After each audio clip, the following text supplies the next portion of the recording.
నేను సాయి గారు కొంతమందికి ఫోన్ చేసి అడిగితే వాళ్ళు చెప్పింది ఏంటంటే ఈ రాష్ట్రంలో మేము కష్టపడి సంపాదించిన డబ్బుతోటి మాకు నచ్చిన బ్రాండ్ తాగే హక్కు కూడా మాకు లేదండి.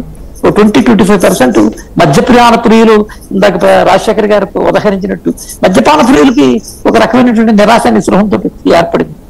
ఎవరు ఈ రకమైనటువంటి వ్యవస్థను ఏర్పాటు చేస్తారు? స్వతంత్రంగా ఉండేటటువంటి వ్యవస్థ ఉంది. ఇప్పుడు ఇసుక ఉంది, ఇసుక మీద ఎందుకన్నా ఆంక్షలు? ఎంత నిర్మాణ రంగం బ్లాక్ అయిపోయింది. ఎన్ని అందులో పనిచేసే వాళ్ళందరికీ నీకు సంబంధం లేదే, నువ్వేం తయారు చేయలే, ఒక పైసా ఉత్పత్తి లేదే. ఎక్కడో ఛత్తీస్గఢ్ నుంచి ఒరిస్సా నుంచి కొట్టుకొచ్చిన ఇసుకను కూడా దాని మీద అంత ఆశించేటటువంటి ప్రయత్నం నువ్వు చేయాలి. ఏం చేయాలి? డెఫినెట్ గా ఇప్పుడు డైరెక్ట్ బెనిఫిట్ ట్రాన్స్ఫర్ ద్వారా ఈ సిస్టమ్ ద్వారా ప్రధాన ముఖ్యమంత్రి ఆ లబ్ధిదారులకి కనెక్టివిటీలోకి వచ్చాడు, నో డౌట్ అట్ ఆల్. కానీ నేను ఇందాకే చెప్పాను, వాలంటీరు సభలు సక్సెస్ చేయడంలో సక్సెస్ అయ్యారు తప్ప ఓటు వేయించడంలో ఫెయిల్ అయ్యారు. ఎందుకంటే volunteer is only an employee. మీకు రాజకీయ క్షేత్రంలో ఏ గ్రూప్ ఆఫ్ మెంబర్స్ పనిచేస్తే తప్ప జరగలేదు.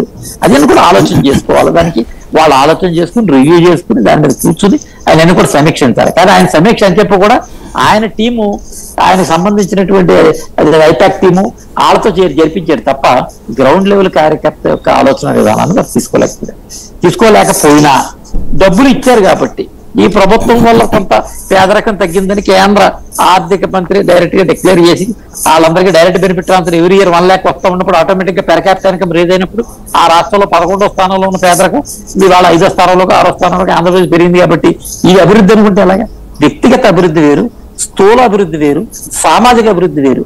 ఈ మూడిటిని సమన్వయం చేసేటటువంటి ప్రయత్నం చేసినప్పుడు నిన్న మన దాకా రోడ్లన్నీ కూడా చాండాలుగా ఉన్నాయి. జస్ట్ ఎలక్షన్ 2 నెలల ముందు ఒక్కసారిగా చేశారు. ఆ పని ఏదో రెగ్యులర్ కోర్సులు చేయాలి, ఇంటరాక్షన్ చేయాలి, అనేక రకాలైనటువంటి వ్యవహారాలు చేయాలి.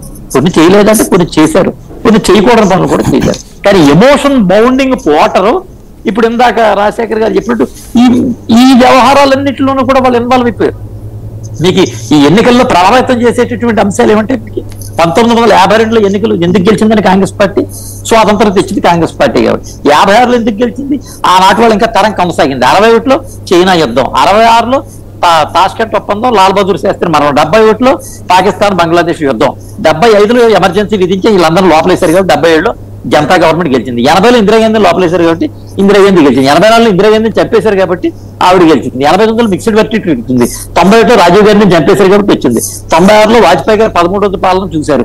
98లో ఆయన ఒక్కోటితో ఓడించారు కాబట్టి 99లో ఆయన గెలిచాడు. అప్పుడు కార్గిల్ యుద్ధం కూడా జరిగింది. 2004కి సెంటిమెంట్ లేదు, యాంటీగా ఉన్నటువంటి మిత్రపక్షాలన్నీ కూడా ఒక పథకం ప్రకారం కలిసి అతి తక్కువ సీట్లు వచ్చినప్పటికీ కూడా కాంగ్రెస్ పార్టీ నేతృత్వంలో యూపీఏ ఏర్పాటు చేశారు. 2009 కూడా కంటిన్యూ చేశారు. 2014 యాంటీ ఇన్కమ్స్ యాక్ట్ వచ్చింది. 2019 పుల్వామా దాడి వల్ల వచ్చింది. 2024 అయోధ్య వల్ల వచ్చింది. ఎమోషన్ బౌండింగ్ క్యారీ సొసైటీ ఇది.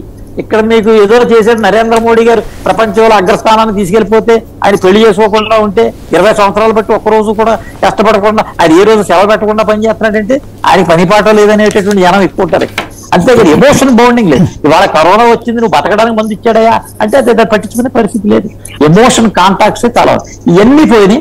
నన్ను అక్కడికి 104వ రాజ్యాంగ సవరణ, 102వ రాజ్యాంగ సవరణ బీసీల కోసం చేసాం, 100 రాజ్యాంగ సవరణ రాబోయే 10 సంవత్సరాల కోసం ఎస్సీలకి చేశాం. అది చెప్పేటటువంటి అవకాశం కూడా మాకు ఇచ్చేటువంటి పరిస్థితి లేదు. వాళ్ళ మీద ఎమోషన్ బౌండింగ్ వెళ్ళింది. బీసీ, ఎస్సీ, ఎస్టీ సెగ్మెంట్స్ మాకు ఆటోమేటిక్గా యూపీలో ఓట్లు తగ్గింది. కాబట్టి ఇక్కడ ఎమోషన్ పాలిటిక్స్ రన్ అవుతుంది.